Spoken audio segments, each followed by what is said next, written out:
qauman ahlal kitabi, wahai Mu'ad, engkau ini mau saya utus ke Yaman. Wong Yaman ini bukan orang awam kata Nabi, namun di sana penduduknya adalah ahlul kitab, orang-orang Yahudi sama orang-orang Nasrani, bukan blank, tapi mereka sudah punya kitab. Ada orang Yahudi, ada orang Nasrani. Dan hari ini orang Yahudi di Yaman Pak itu masih ada. Ada perkampungan Yahudi Yaman sampai tatkala baginda Nabi mengutus sahabat Mu'ad bin Jabal ke Yaman. Jadi sahabat Mu'ad bin Jabal ini Bapak Ibu, ya, salah satu sahabat Nabi yang diutus ke Yaman. Dan hari ini Masjid Mu'ad bin Jabal masih ada sampai sekarang. Sahabat yang diutus ke Mesir namanya Amr bin As. Maka Masjid Amr bin As di Mesir hari ini juga masih ada.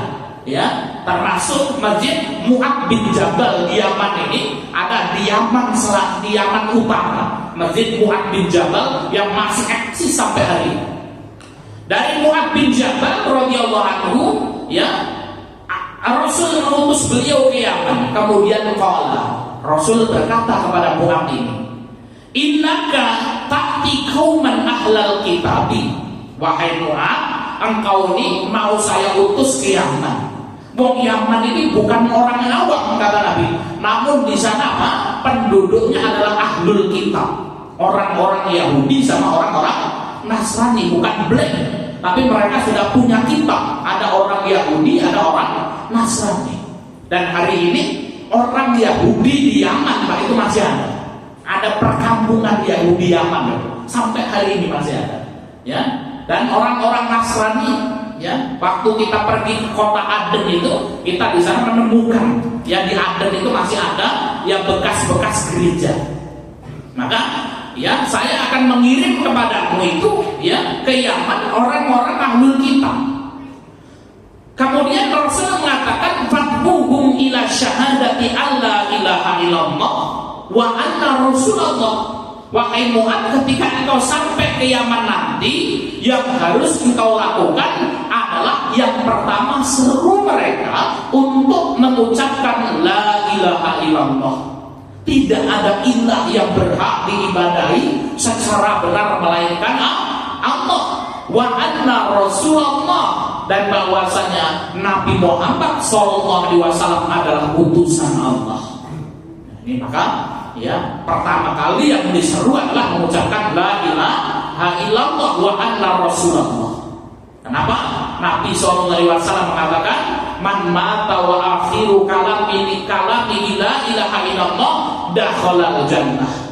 Siapa saja orangnya yang meninggal dunia dan akhir yang diucapkan itu kok la ilaha illallah dakhalal jannah, pasti orang tersebut akan masuk surga. Jadi la ilaha illallah ini luar biasa Bapak Ibu yang dimuliakan Allah Subhanahu wa taala. Ya, maka yang disebutkan bahwasanya la ilaha illallah adalah apa? Miftahul jannah. La ilaha illallah itu kuncinya surga, Pak. Ya. Jangan berharap kita masuk surga kalau kita tidak apa? Ya, mengucapkan dan meyakini kalimat la ilaha illallah, tidak ada ilah yang berhak diibadahi secara benar melainkan Allah. Suatu hari ada orang Arab Badui datang menemui Nabi SAW. Kemudian orang tersebut mengatakan, ya Rasul, apa yang harus aku lakukan ya Rasul? Apakah aku sholat dulu, puasa dulu, atau mengucapkan la ilaha illallah? Maka Rasul mengatakan, ucapkanlah untukmu la ilaha illallah. Dia mengucapkan la ilaha illallah, tidak ada ilah yang berhak diibadahi secara benar melainkan Allah Subhanahu wa taala. Maka sudah masuk Islam orang tersebut. Menunggu datangnya waktu sholat zuhur, tiba-tiba ada panggilan jihad fisabilillah. Maka berangkatlah orang tersebut, ya, bersama Nabi SAW dan berperang di jalan Allah, meninggal dunia belum pernah sholat sekalipun. Ya, maka kemudian apa? Nabi SAW mengatakan, ya sungguh, ya, sahabatmu ini telah masuk ke dalam surganya Allah Subhanahu wa taala dengan kalimat la ilaha illallah yang dia belum pernah beramal sedikit pun. Ya. Maka ketika kemudian ada orang masuk Islam, Bapak Ibu yang dimuliakan Allah Subhanahu wa taala, maka yang diucapkan adalah la ilaha illallah.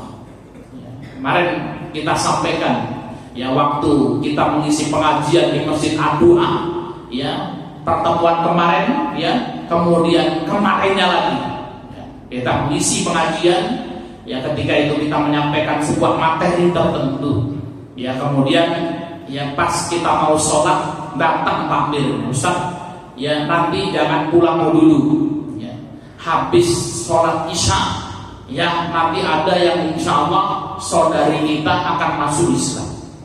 Ustaz, nah ini berarti ikut pengajian di sini? Iya Pak Ustaz ya, beliau kan muslim, namun kemudian bekerja di tempat majikannya rajin ngaji ya. Jadi kalau ngaji itu daripada kamu nganggur, ngikut aja lah ke masjid ya. Dan kemudian apa, ikut dengerin ya, pengajian ya. Dan alhamdulillah Bapak Ibu yang dimuliakan Allah Subhanahu wa taala ya, perempuan ketika itu umurnya 24 tahun, masih muda ya, setelah kemudian apa, sholat isya kemudian mengucapkan 2 kalimat syahadat ya. Kalau ada yang siap menyelamatkan nanti bisa hubungi saya Pak ya.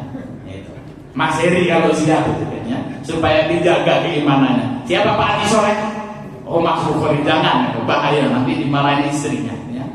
Baik Bapak Ibu yang dimuliakan Allah Subhanahu wa taala, tadi yang pertama adalah menyeru kepada syahadat la ilaha illallah. Fa in hum ata'u lidzalik ya, kalau mereka taat untuk mengucapkan la ilaha illallah, fa'alimhum anna Allah azza wa jalla iftarada alaihim khamsa salawatin fi kulli yaumin wa lailatin. Kalau mereka sudah mengucapkan la ilaha illallah wa anna Muhammadar Rasulullah, maka beritahu kepada mereka bahwasanya Allah Subhanahu wa taala telah mewajibkan kepada mereka sholat 5 waktu sehari semalam. Ya, setelah mengucapkan la ilaha illallah harus melaksanakan sholat. Bapak Ibu yang dimuliakan, al-ahdul ladzi bainana wa bainahumus shalah, kata Nabi. Perjanjian antara diriku dengan orang Islam itu ya sholatnya.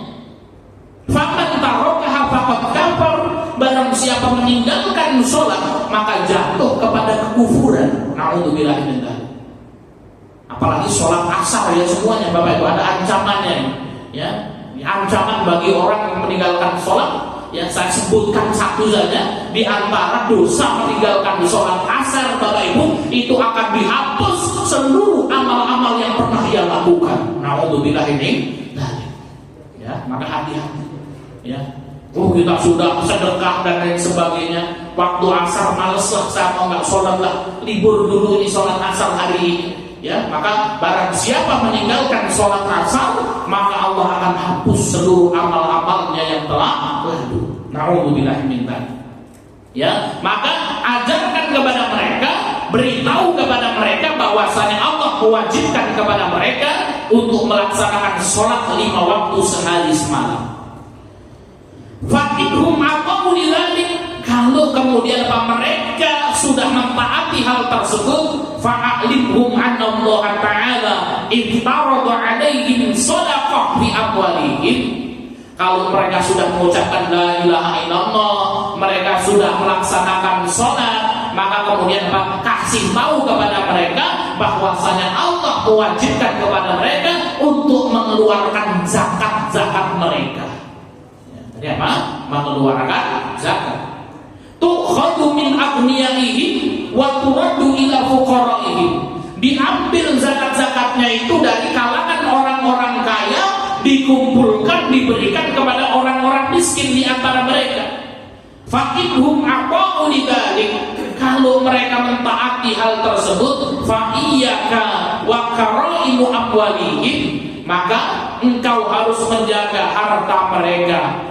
Wattaqi da'watal madlum, kata Nabi kepada Mu'adz ya, wahai Mu'adz, dan hati-hati dengan doanya orang-orang yang terzalimi ya, dan hati-hati dengan doanya orang-orang yang terzalimi. Fa innahu laisa bainaha wa bainallahi hijabun Karena doa orang yang terzalimi itu Bapak Ibu yang dimuliakan Allah, tidak ada batasan antara dirinya dengan Allah Subhanahu wa taala. Ya, maka tidak ada batasan, langsung mustajab Pak. Ya, kalau orang yang terzalimi doanya. Ya. Maka Bapak Ibu yang dimuliakan Allah Subhanahu wa taala, ya, kalau kemudian kita melihat ada orang kok terzalimi kan, wah kita datang untuk minta doanya, insya Allah nanti akan dikabulkan oleh Allah Subhanahu wa taala.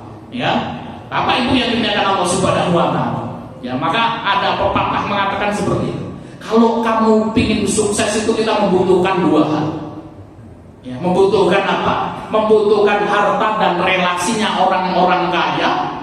Yang kedua, doanya orang-orang yang tidak punya.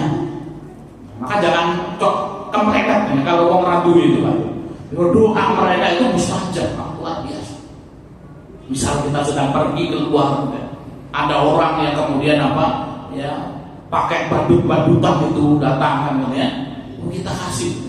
Ya, pernah kita ya pulang dari Bandar Lampung di pinggir jalan badut, kepalanya gede. Ya. Ketika kemudian apa? Mendung mau hujan ketika itu. Ketika kemudian bagian nyamperin mobil kita, ya dikasih duit 10.000 langsung kemudian apa? Embernya itu diletakkan, langsung kemudian menengadahkan ke tangan berdoa, gitu ya, dengan doa yang sungguh-sungguh. Ini luar biasa. Ini doa-doa orang seperti ini Pak yang diijabahi oleh Allah Subhanahu wa taala. Maka kalau kita keuripnya susah ya, saling mendoakan satu sama lain gitu. Insya Allah Pak, doa kita dikabulkan oleh Allah Subhanahu wa taala. Amin ya rabbal alamin. Baik Bapak Ibu yang dimuliakan Allah Subhanahu wa taala, ya, fa inhum aqauka lidzalik. Ya, tadi sudah ya, wa taqidawatal madlum fa innahu laisa bainahu wa bainallahi hijabun.